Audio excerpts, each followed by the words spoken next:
O Brasil é o quarto país no mundo com mais diabéticos. Atualmente são 12 milhões de portadores, sendo que 3 milhões e 200 deles não sabem que têm a doença.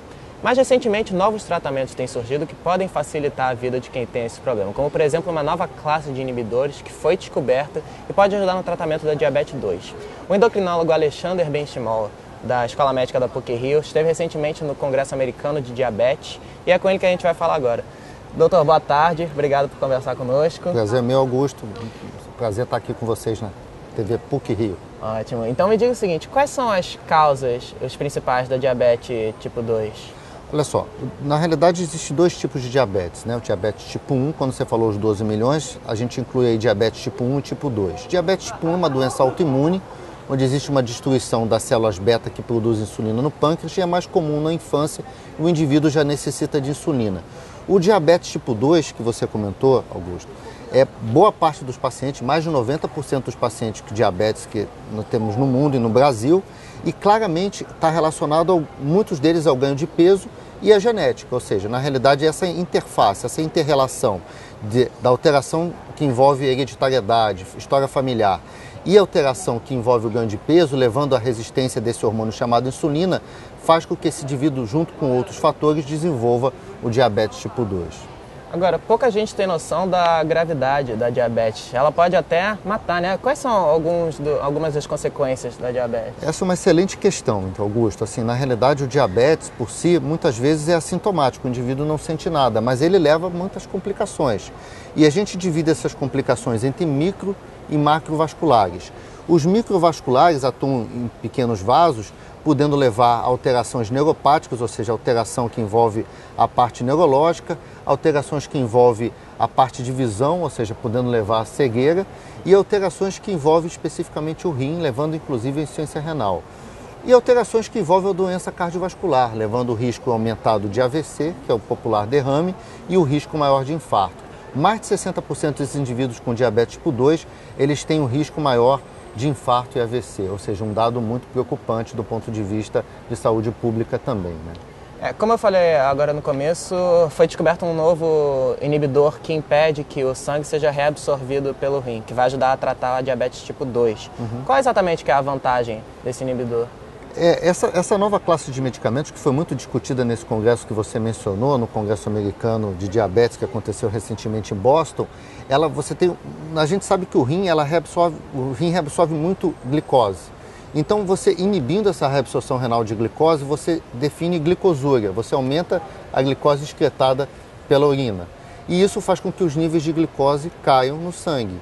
E a grande vantagem é que, além de reduzir os níveis de glicose no sangue, que obviamente está intimamente relacionado ao diabetes, essa perda de glicose na urina faz com que o indivíduo perca peso porque perde caloria. E além de perder peso, tem um benefício também da melhora da pressão arterial, ou seja, múltiplos mecanismos associados nessa complexa doença. E mesmo com esses novos tratamentos, novos medicamentos, o número de diabéticos tem aumentado, né? Por quê?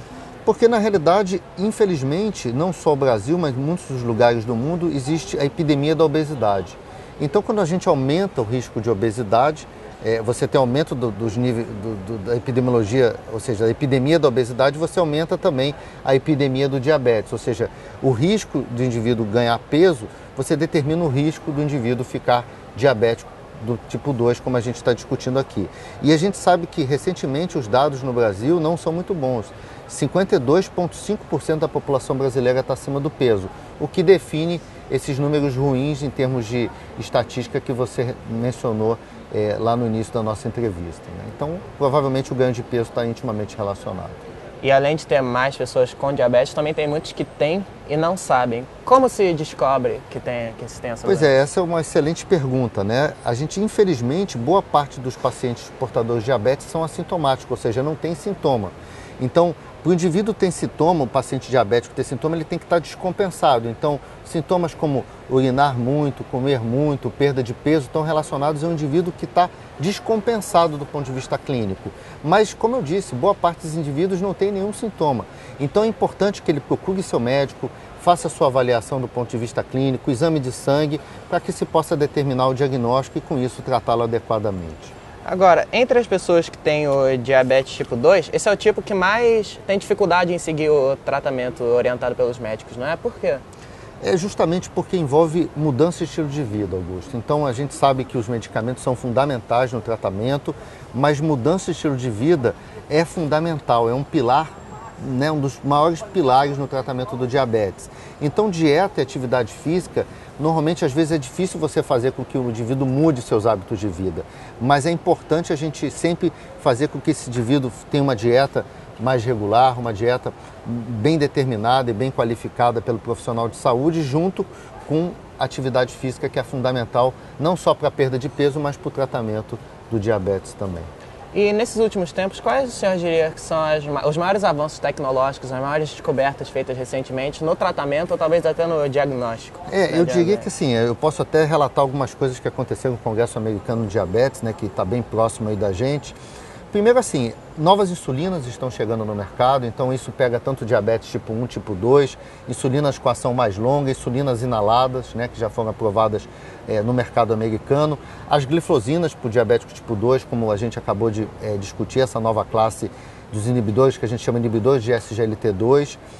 Existem algumas outras combinações de fármacos que estão para chegar no mercado, mas um outro, talvez, no nosso mercado que chegue breve para a população se beneficiar, e provavelmente isso vai acontecer no ano que vem, em 2016, seriam em relação à avaliação do paciente portador de diabetes, ou seja, ele tem que avaliar esses níveis de glicose. E normalmente a gente avalia através de glicemia capilar.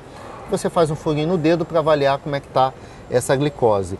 E no futuro breve, isso já tem na Europa, mas provavelmente o nosso país também vai ter no ano que vem, que é o sensor para avaliar o controle da glicose. Então, através de um sensor que coloca atrás do braço, através do leitor, você avalia a cada 1 minuto o controle da glicose e com isso a gente pode monitorizar melhor esse paciente, e eu acho que essa é uma revolução tecnológica. Além de outras questões que obviamente estão dentro de protocolos de estudo para diabético tipo 1, por exemplo, terapia de célula-tronco. O Brasil tem grupos que analisam terapia de célula-tronco e isso obviamente é para diabetes tipo 1, mas também está dentro de novas tecnologias em relação ao diagnóstico e tratamento. Ótimo, muito obrigado, doutor. Eu que agradeço. Augusto Decker para o canal da TV PUC Rio no YouTube.